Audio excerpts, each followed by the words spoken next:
At 4:12 in the morning, the sound of breaking glass yanked me from sleep. Peering out my bedroom window, I spotted a figure nearing my car in the yard. The security light flared, revealing Evelyn Harper's face as she doused the hood with liquid. The pungent reek of gasoline slipped through the open window. I flipped my cameras to emergency recording mode and dialed 911. Firefighters arrived in minutes, trailed by 3 police officers I knew from Evelyn's circle of allies. When I offered to show them the footage, they brushed it off, saying it had to go through official channels.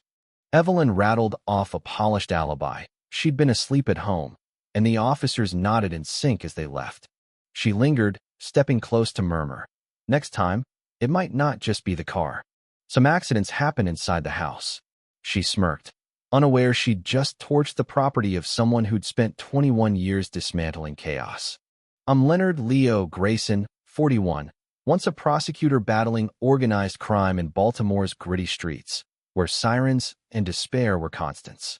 Raised in a quiet South Carolina coastal town, I grew up dreaming of justice amid crashing waves. After 2 decades facing those who thrived beyond the law, I traded the city for a peaceful suburb, expecting birdsong over conflict. Yet here, in a manicured neighborhood, trouble found me with a vengeance. Frozen in my doorway, I watched flames devour my Jeep Wrangler. Evelyn Harper, the neighborhood association president, stood there, arms crossed, lips tight with smug triumph. "Maybe next time you'll think twice before crossing us," she said, her voice cool yet thick with arrogance, oblivious that she'd just committed arson against a veteran of order's defense. What happens when petty tyrants target the wrong person? After 21 years prosecuting in Baltimore, I craved rest. Pinewood Haven promised it: trimmed trees, pristine homes, suburban calm. Moving day went smoothly. Neighbors brought welcome baskets, their smiles warm. Then I saw her across the street, Evelyn Harper, clipboard in hand, eyeing my boxes like a detective. At 6:30 the next morning, my doorbell rang. There she stood, her sapphire necklace stark against her crisp blazer. "Welcome to Pinewood," she said, her smile forced. "I'm the association president. Here's the paperwork to join." I skimmed the 53-page packet: rigid rules, steep fees, nonsense restrictions. "Thanks, but I won't be signing," I replied. Her face hardened. "Everyone joins, Mr. Grayson. It's practically required." "Practically isn't legally," I said, handing it back. A spark of irritation flared in her eyes. "Those who don't join find Pinewood less friendly," she warned, her tone echoing threats I'd heard from gang enforcers years ago. "Is that a threat, Ms. Harper?" I asked. "Just an observation," she replied, turning to leave, then pausing. "Oh, your driveway's 6 inches over regulation." I checked that. It matched every other driveway. A power play, not a standard. That night, a note appeared on my car: comply or leave. The next morning, neighbors who'd greeted me warmly now avoided my gaze. With 21 years spotting coercion, I saw her game clearly, just dressed up in suburban polish. 6 weeks after defying the association, the pressure ramped up. Neighbors knocked daily, reciting scripts about community duty and property values. One afternoon, Marcus Tate, from 4 houses down, stepped onto my porch. "I want you to have peace," he said, his voice shaky, eyes darting. "Before you, the Carters refused to join. Their car kept failing, their cat disappeared. They left in 3 months. I recognized the tactic, fear masked as concern. Inviting him in for tea, I started my phone's recording app. "You seem tense, Marcus. How long have you been here?" 5 years, he said, twisting his cup. "Evelyn runs everything tight. Things go smooth if you follow. And if you don't." I pressed. He glanced out the window, whispering, "Trouble. Cars break down, permits stall, neighbors ice you out. It's organized." "How does she silence everyone?" I asked. "Connections at City Hall," he muttered. "Push back, and problems hit fast. Last year, the Fosters questioned fees. An inspector found fake violations. No one fights. How many has she driven out?" I asked, anger rising. "At least 8, he blurted, then paled. I shouldn't have said that. "No, Marcus," I said, showing the recording. "You said exactly what I needed." He froze, breathless. "She'll know I talked." "She won't," I assured him. Because now you've got evidence in a federal case. Federal? Who are you? He stammered. Just a neighbor who handles bullies, I said with a faint smile. As he left, shaky but relieved, I felt the old thrill, my first piece of leverage. Learning Evelyn had ousted 8 families lit a fire in me. This wasn't petty control, it was an extortion racket. I leaned on my old playbook from busting gangs. Step 1, surveillance. Cameras went up, some obvious, some hidden. At 2:49 a.m., my phone pinged. On screen, Evelyn, in dark clothes, measuring my grass, snapping fence photos. I didn't confront her. I logged it, building my case. Step 2, counterintelligence.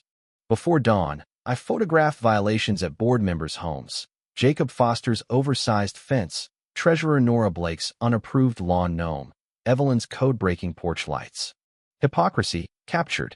I tapped federal contacts. An FBI friend dug up Evelyn's past. Embezzlement from a Texas association, buried. Nora had an insurance fraud settlement. Others had murky finances. Evelyn had built a crew of skilled, exploitable pawns. Tailing the association's maintenance guy to a storage unit under Evelyn's maiden name, I slipped a tracker on his truck, a trick from my gang days. With a warrant from a friendly judge, I hit the unit. Inside, files on every defiant resident, financials, photos, tailored harassment plans. An elimination achievements section detailed 8 families forced out, with audio of their distress and victory shots of moving trucks. This wasn't amateur. Dues funded a network of contractors, officials, and 3 local cops who buried complaints. Bank logs showed thousands siphoned through shell companies for fake upgrades. Each fine tightened the noose. Then I intercepted board messages about a special assessment fund to bankroll intimidation. One ordered Jacob to cut my water as a warning. It was a classic mob escalation, petty hassles, then sabotage, then worse. My water stopped mid-shower, mail vanished, bird feathers littered my mat, crude but chilling. Neighbors shunned me, invites dried up. The association newsletter ran a community concerns hit piece, hinting I was trouble. Trash bins tipped over. Evelyn drove by with her pet inspector. A $180 fine followed. My protest ignored, textbook extortion. But I wasn't alone. I kept Marcus in the loop via secure channels, logging violations. The break came when I found Edith Coleman, 79, sobbing on her stoop, clutching a $620 fine notice for wind chimes and pots. They never cared until I waved to you, she said. Now I'm a troublemaker. Edith, if we could stop Evelyn, would you help? Her resolve hardened. She's bullied enough. What do you need? I showed her the files. The Browns, the Limps, the Parkers, all gone, she gasped. Years of this. Edith's home became our base. The Ortiz family, fined for questioning fees, joined.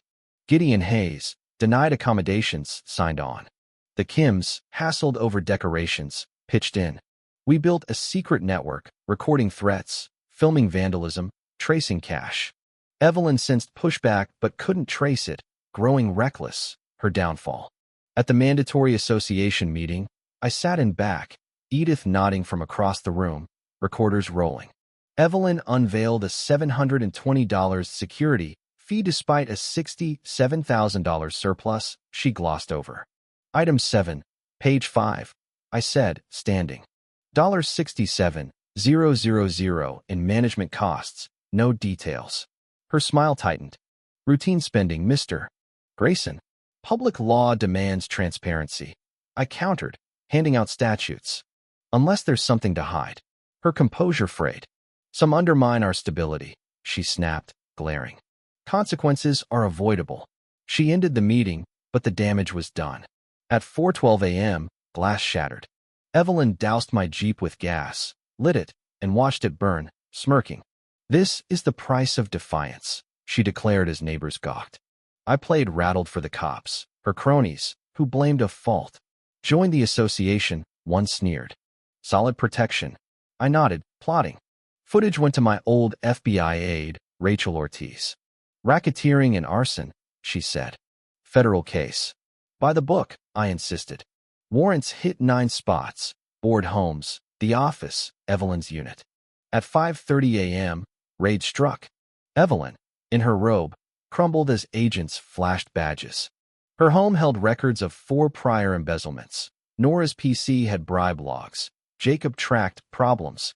Gasoline-soaked clothes sat in Evelyn's garage. The unit's management techniques, Binder outlined her playbook, intimidation to expulsion. As agents cuffed her, I stepped forward, badge out. Federal Prosecutor Leonard Grayson, organized crime, I said. Her panic was pure. I'm the victim, she shrieked. You broke rules. Not arson or racketeering, I replied. 49 violations so far. Neighbors heard. This neighborhood needs justice. In court, Evelyn and her board faced Maria Delgado, prosecutor. Evidence buried them. $900,000 embezzled, traced through shells. The Jeep video silenced her defense. Ex-residents testified, threats, exclusion, lost clients. Treasurer Clara Dunn flipped, exposing Evelyn's exclusion roster. Her playbook logged evictions and profits. Residents needed sabotage? Maria asked. On the stand, I tied her tactics to mob patterns. 19 years in, I've never seen crime hide so well behind civility. Guilty on all counts. Evelyn got 12 years. Others, 4 to 10. You shattered trust, Judge Hensley said. Neighbors cheered as Evelyn whispered. I should have checked you. You should have, I said. Post-sentencing, we held a free gathering in my yard. No rules, just people. Karen kept us apart, Lila said. We scrapped the association for a voluntary pact. 1 page of fair guidelines. Evelyn's sign came down for a garden. A restitution fund refunded fines. Mrs. Chen reclaimed her home. Fear faded. Kids played. Trust grew. 2 years later, our picnic marked real community. News spread. Similar scams surfaced nationwide. With the FBI, we probed 15 states, sparking the Neighborhood Protection Act. Evelyn's case hit the FBI Academy, a lesson in hidden crime. Letters poured in, residents fighting back, reclaiming homes. Her plan to break me made her the warning. Standing up, with evidence, always wins. What's your take? Drop a comment. 9 if you're hooked. Like, share, subscribe for more. Peaceful day, folks.